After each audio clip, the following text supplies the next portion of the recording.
Hello and welcome to the Bearded Mystic Podcast, and I'm your host Rahul N. Singh. Thank you for taking out the time today to either watch or listen to this podcast episode. Today we will be continuing on with my thoughts on the Bhagavad Gita. If you would like to support the Bearded Mystic Podcast, you can sign up to our Patreon page. The details for this are in the show notes and video description below. Every Saturday, there is a free meditation class that occurs at 11 a.m. Eastern Standard Time. As it's virtual, anybody can attend. If you would like to join, the details are in the show notes and video description below. Let's do a recap of the last episode. We looked at Chapter 3 verses 27 to 29. Sri Krishna guides Arjuna that nature has a hold over us. The three gunas have an impact, and therefore we get confused that we are the body. The more we understand that we are the Atma, through a humble inquiry, we understand that we transcend the ego completely and respectfully, and then we rest in the Atma. With the understanding that we are the Atma, the gunas of the senses will not lead the seeker away from the spiritual path. They understand the compulsions for material satisfaction, but they will remain detached. Sri Krishna wants us to understand that we should not disturb those who are deluded by the forces of nature, or the gunas. That is because their intellect is not as sharpened by their discernment by Vivek. That was a recap of the last episode. Now, we'll be looking today at verses 30 to 35. So there's a lot to go through and a lot to unpack, but we're going to keep this as concise as possible so you can take in the essence of what's being said. Verse 30, dedicate all your actions to me, meditate upon me as the original and all-pervading Supreme Atma. Give up all desires and selfish motives.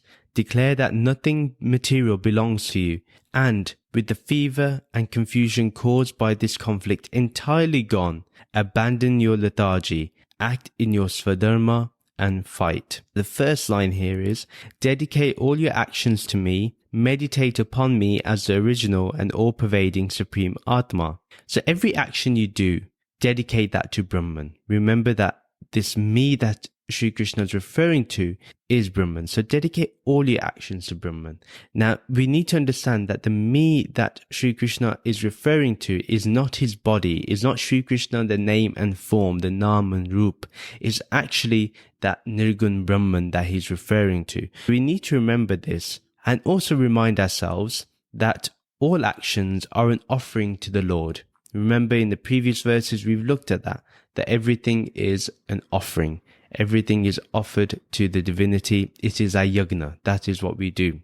Now, many may see this, as I mentioned earlier, many may see this as Sri Krishna is talking about himself. And you can either see Krishna as your Ishtadevta, which is fine, but that will not be complete. We need to first understand this completely, and this is why I've repeated this again, because I want us to really understand it. However, if you want to go straight to Nirgun, then you will understand that Sri Krishna is speaking from the Atma, or from Brahman, and not his physical form. This is the real understanding of the Bhagavad Gita, because the whole thing is based on Tattvam Asi, which is, you are that. If it was based on Sri Krishna, it would be, Krishna is everything. That would be the base of it. And every scholar agrees that it's based on the Mahavakya Tattvam Asi. This is something where I think we have to be very clear on, we need to understand. This is the best attitude to perceive things from, because this Supreme Atma, it doesn't have any form, it has no shape, it has no image, it's beyond all that is perceived and not perceived. It's changeless, it's without modification, it's self-existent. Then Sri Krishna says, meditate upon me as the original and all-pervading Supreme Atma. So remember, all-pervading.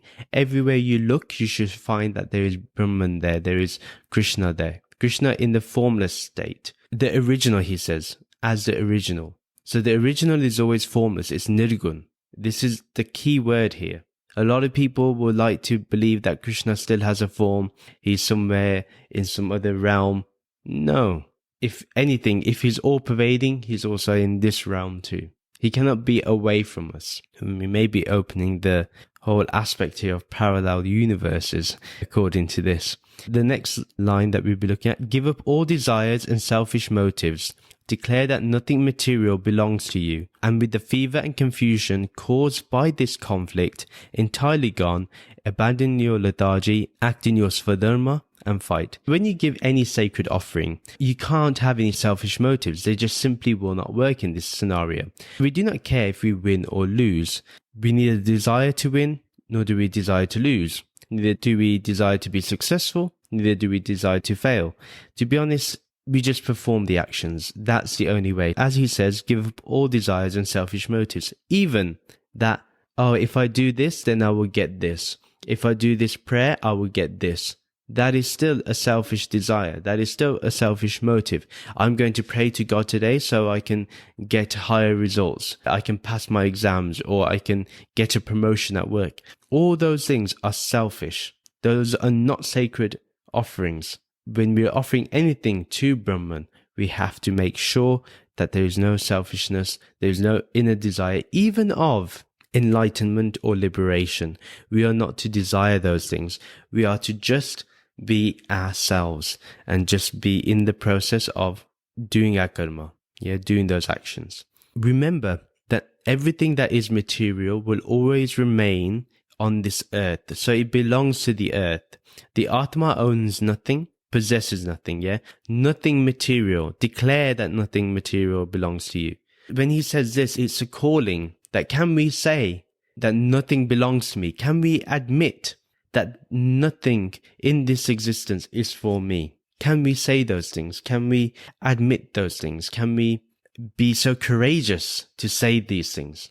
Declare that nothing material belongs to me. Nothing. Your house, money, your bank account, your investment portfolio, all the items you own, your computer, your phone, nothing belongs to you.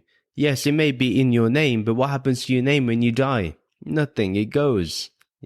So remember, the Atma itself owns nothing. Brahman owns nothing. Brahman has no possession over anything. Brahman doesn't care about these things. Sometimes we like to think that, if I don't possess it, that means God possesses it. No, God doesn't even possess it either.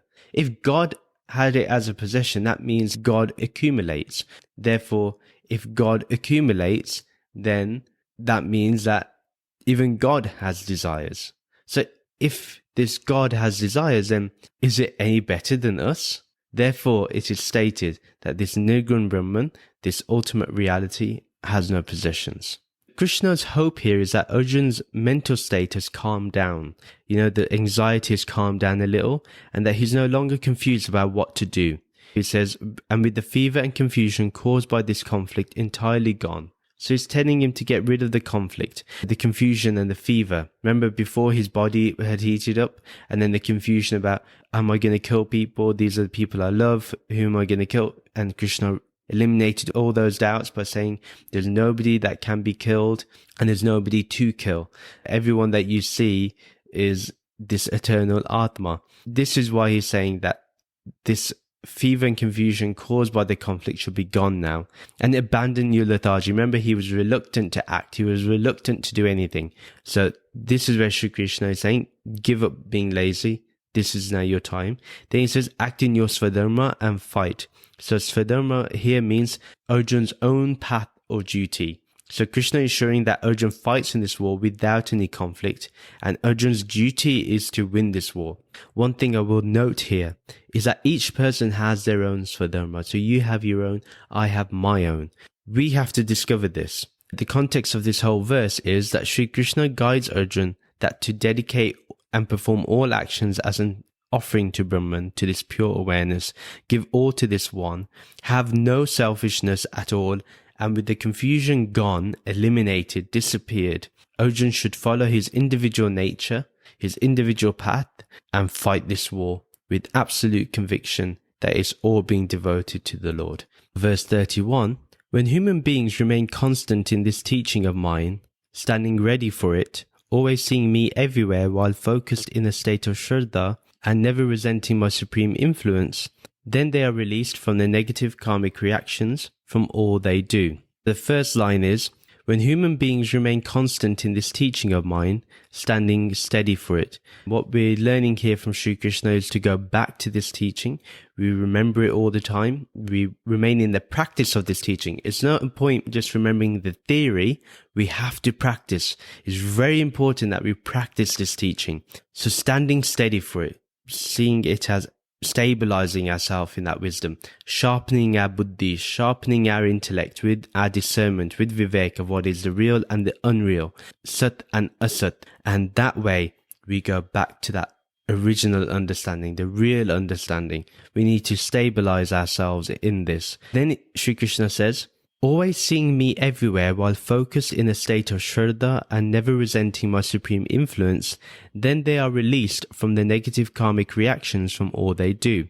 One thing we need to understand is always seeing me everywhere. So remember this pure awareness, this pure consciousness, this ultimate reality. Brahman is everywhere. It pervades everywhere. So remember to see this Brahman in everything.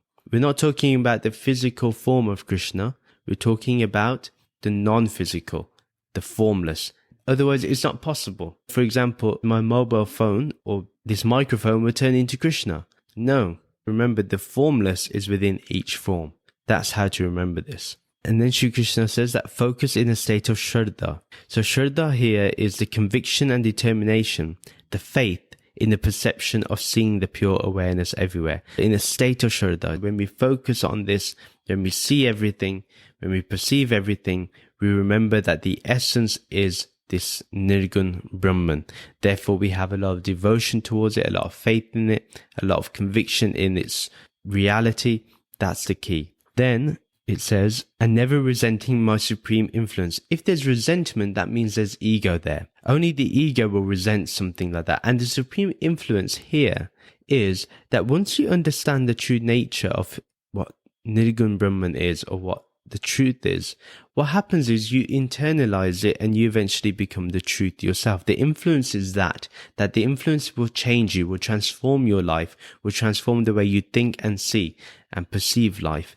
That is the influence. What tends to happen, even if we improve, sometimes we do not like the improvement because it takes us away from certain things. But Sri Krishna here is saying, don't be offended by it, just keep going with it. Don't resent it. It's okay. The supreme influence here is the spiritual attainment that can be gained. And don't feel bitter or displeased at this way towards liberation. They are released from the negative karmic reactions from all they do. This is moksha, this is mukti. These people face no negative karmic reactions from anything they do. And that's because they don't act as themselves, as a body and mind, the Nam and Rup. They actually act as an offering to Brahman. Remember, whatever is an offering to Brahman, only Brahman can give that offering. So when we understand this, it becomes a lot easier. The context of this whole verse is that if we stick to the message of Karma Yoga, we dedicate all actions to Brahman, then we will be able to have the strong conviction that will contain no resentment about the supreme influence of this practice, which is liberation. These individuals will face no negative karmic reactions. All that is needed is we never give the results of our actions to the ego, but we give it to Brahman. Verse 32, but those who are against this Gyana that I'm teaching and do not put it into practice in their lives have lost their discernment and live in a state of constant confusion. The first line that we're going to look at, but those who are against this Gyana that I am teaching and do not put it into practice in their lives. So this is one thing. If you do not practice this Gyana, you are against it. It's as simple as that. If you do not follow it, if you do not put it into practice, you don't really accept the Gyana, the wisdom. That's one thing. Another thing is people may find this unpractical without even taking a single step towards practice. First, check it out. See if you can practice it. Do the steps first, and then come out and say whether it's impractical. The whole point is that we have to make that effort. People may find many reasons as to why they cannot do what the Gita says, like, oh, I'm a householder, I've got this problem in my life, I've got this issue in my life, I've got that problem. We can come up with many justifications for not doing anything that Sri Krishna says, or what the Bhagavad Gita instructs us to do, but those will not be good enough.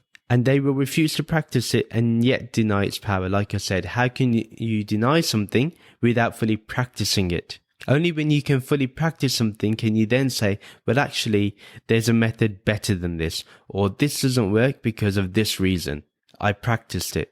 Yeah, that's using your buddhi. That's using your intellect. So using the intellect is very necessary when it comes to practice as well. Then Sri Krishna says, have lost their discernment and live in a state of constant confusion. These people will lose their vivek, their discernment of the real and the unreal.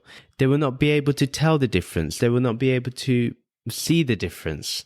Therefore, they'll be in that constant state of confusion. And that's because they don't act upon the knowledge. They've not practiced it. Without practice, this knowledge does not become a reality.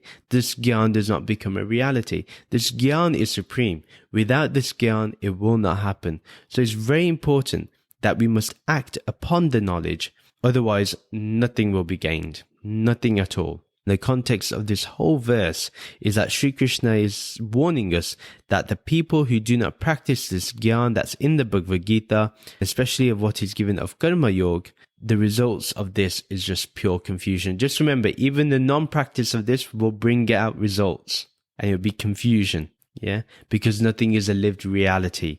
We're not living it as our own teaching. This is why Sri Krishna mentions Swadharma, your own path. You got to find your way to put it into practice. Nobody can give you the answer. They can guide you for sure. They can say this may work, that may work, but you have to put in the action. I have to put in the action. None of us are exempt from this. Verse 33, every being within matter has a specific prakriti, a body type that must be expressed. No amount of knowledge can change this intrinsic genetic structure. What then will one gain by fighting against their unique material nature? The first line is, every being within matter has a specific prakriti, a body type that must be expressed. So every being, human, animal and plant, has a specific nature. That's understood. Each human has their own nature and they have to act in a particular way. Again, same with animals and plants, etc. This nature will consist of their impulses from their senses. The senses will be guiding them, and they will be attached to the external world all the time. We will constantly be utilizing our life outwardly. We will not spend any time on the inward path. Everyone has a specific nature. The mind will follow the senses and goes after those pleasures that are outside. This then creates samskaras or vasanas, and these are our innate tendencies or conditioning. We will always go back to our tendencies if we do not sharpen our intellect. If we just go according to our nature, we will go according to our tendencies, and these are the accumulation of so many lives of what we've perceived in life, whatever we've experienced. All those form our tendencies, our habits in life. Then the next line, no amount of knowledge can change this intrinsic genetic structure. Nobody can do anything about this genetic structure. It cannot be changed. If you have a tendency that you're born with, that's it. That's what you have. The senses will have its own nature. It will taste things. It will hear things. It will smell things. It will see things. It will touch things. Our personality will be according to whatever our nature is and what we allow our senses to explore and experience. These are things that will always be there. We cannot change those things. What we can change is the attachment or association with those things. Sri Krishna then says, what then will one gain by fighting against their unique material nature? This is an interesting question by Sri Krishna, that what will one achieve by being in conflict with oneself? Allow your nature to explore itself. For example, if you feel really tired, go to sleep. If you feel really hungry, go and eat. Unless you're looking to do some tapasya, that's different. Otherwise, just go according to your unique nature. Maybe you have a thing where you don't like pineapple on pizza and prefer chocolate cake. Or maybe you love pineapple pizza. The thing is, everyone has their own unique material nature. We cannot tell someone, don't be like this. You can't be like this. You cannot like this. This is not nice. This is not tasty. We cannot do things like that. People have their own choices to make. People have their own tastes. People have their own unique qualities. Allow them to be, is what Sri Krishna is saying. Why should we fight against our unique nature? Again, as for dharma, why fight against it? If we don't live as for dharma, we're not living our individual purpose to life, which is necessary. Each person has something unique in terms of their vasanas, their tendencies. Everyone has their own tendencies, their conditioning, their personality, allow them to be. But the context of the whole verse is that Sri Krishna tells us how knowledge cannot change the tendencies we have gained from previous lives. They are now part of our nature, and also the nature of the human body has its own genetic structure. But the question here is whether people can change, because Krishna is saying no knowledge can change us, and nobody can fight what is in their nature. If not, then why practice at all? Sri Krishna must know this is a thought or doubt that we may possess, and I think he will answer this in the future. Verse 34, by our nature, the senses are automatically rag or dvesh, attracted to or repulsed by various material objects. One should not come under the control of either of these impulses. So remember the tendencies that I talked about? Rag and dvesh are part of those tendencies, what you're attracted to and what you're repulsed to. Let's look at the first line. By our nature, our senses are automatically rag or dvesh, attracted to or repulsed by various material objects. Our nature is simple. Either we are attracted to something or we are repulsed by something. Something we like, something we dislike. According to our day-to-day, we go according to what we are attracted to and we stay away from what we are repulsed by. For example, like I said, if I had to choose between eating a pineapple pizza or not eating at all, my dislike of pineapple pizza shouldn't be that I should starve myself. I should be beyond that and say, at this moment, only the pineapple pizza is available. Logically, can I wait a couple of hours to eat something? Maybe I can. Or maybe I'm at someone's house. So if I don't eat the pineapple pizza, it might be disrespectful. It may be out of a sign of respect. You go beyond what you dislike or what you are repulsed by. Repulsed is a very strong word. I'm not repulsed by pineapple pizza. But yeah, so then I will eat that pineapple pizza because I'm at somebody's house and I want to be respectful. The senses will always do that. The senses will always be repulsed by something. It'll see something and, it'd be like, I don't want to eat that. And that is not the right way to be. Well, I don't look at that. That's disgusting. But that's repulsion. Or we're attracted to something. We see this ring that we like, or we see a person that we are attracted to, and all we keep thinking is about that. Our senses are automatically going to be attracted to things, and it's going to be repulsed by things. Remember, our senses are the sight, hearing, tasting, smelling, and touching. It's always going to be going towards those things. This seems to be the game that we play, and we are constantly in the hold of rag and dvesh. So if we love something, we are always attracted to it. If we dislike something, we run away from it and avoid it as much as we can. And then Sri Krishna says, one should not come under the control of either of these impulses. Before I go there, remember that we have this attraction and repulsion, this rag and dvesh. And then what we learned in the previous line was our material nature. Our material nature automatically is rag or dvesh. Our genetic structure is going to be towards rag and dvesh because we go according to our senses.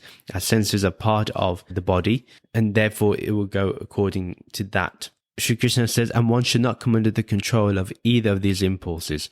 Now, the aim is not to be influenced or controlled by what we are attracted to or repulsed by. We should remain as a witness.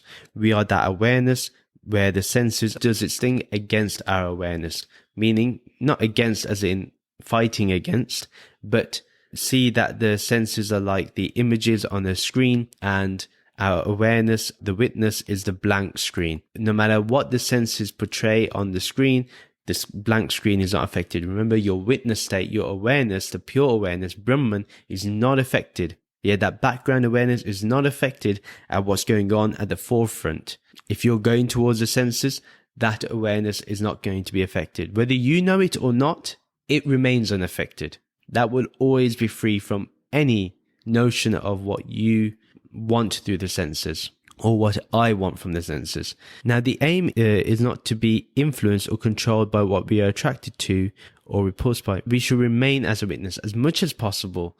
Try and live as a witness. So you are repulsed by something, you're attracted to something, watch it, observe it, be the witness. Don't get affected by it. If you're repulsed by something, don't feel like vomiting everywhere.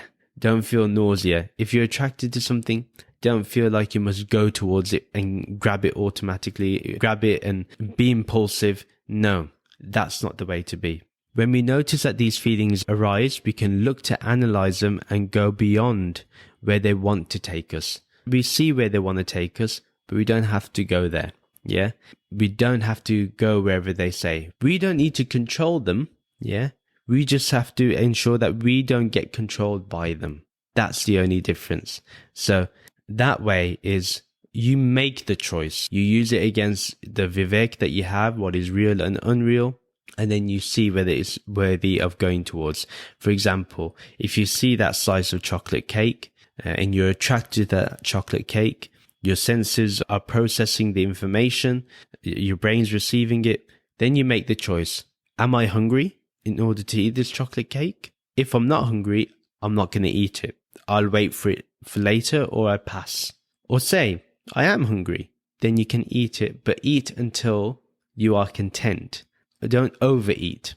Don't be controlled by the senses, is what Sri Krishna is saying. The context of the whole verse is that Sri Krishna gives hints about how we can transcend our nature, and that is by becoming an observer, a witness to our rag and dvesh, what we're attracted to and what we find repulsive. Verse 35, this is a unique verse.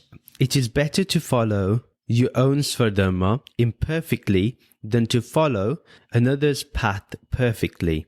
Death as a result of being true to one's svadharma is preferable to any outcome that might be achieved by going against it. The first line is, it is better to follow your own svadharma imperfectly than to follow another's path perfectly. Sri Krishna wants us to understand that everyone has their own psychological makeup, their own genetic makeup, their own body structure, and everyone has differences, or the appearance of differences, what I would like to call diversity, in what they do, in what they are.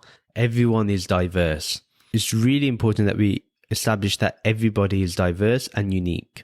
Now, nobody is the same, and everyone has nuances, or you can say uniquely diverse. Therefore, following your own path towards liberation is better than trying to fit in another person's shoes. Now, if you follow someone else's path perfectly, you will not be able to overcome your rag and dvesh, or you will not be able to attain liberation, because you're only going upon someone else's path, which is unique to them. It's unique to them because they are uniquely diverse to you. They're different to you. Your uniqueness is not their uniqueness.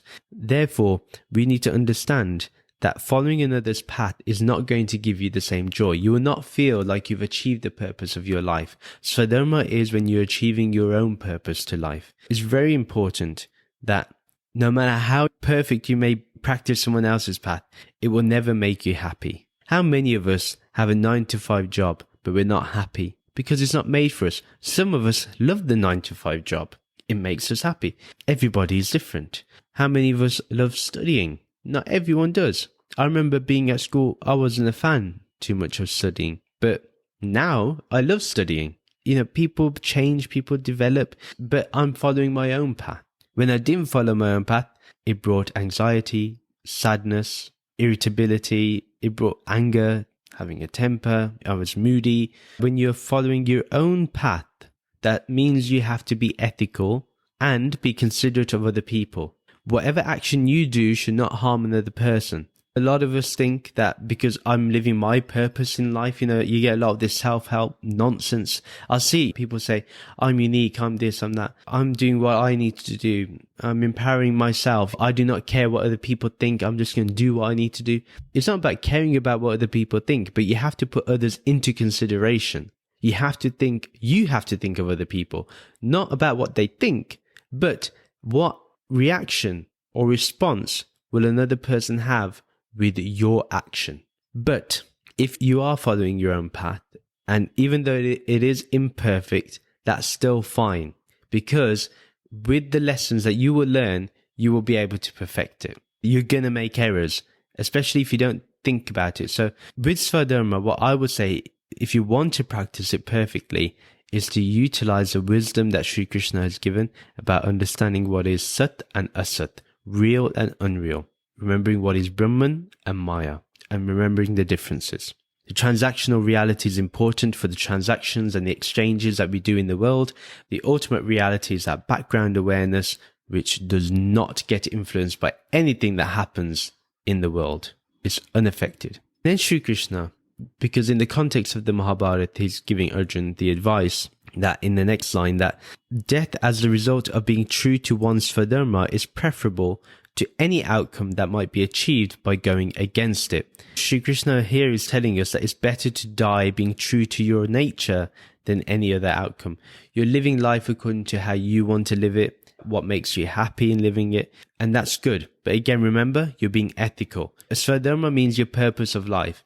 And to be honest, we all have one eternal purpose in life, which is moksha or mukti. We will have different ways of getting there according to our tendencies and our genetic structure. We'll have all those things to consider. Everyone is unique. That's why their svadharma is uniquely to them. Now, it may be that your purpose to life is to have a flourishing business, or release the next bestseller, or get the next promotion, or pass your exams so you can enter into a particular profession. That may be your svadharma. But eventually, once you've fulfilled that aspect, you will want moksha, you will want liberation, because you'll feel that there is something more than this.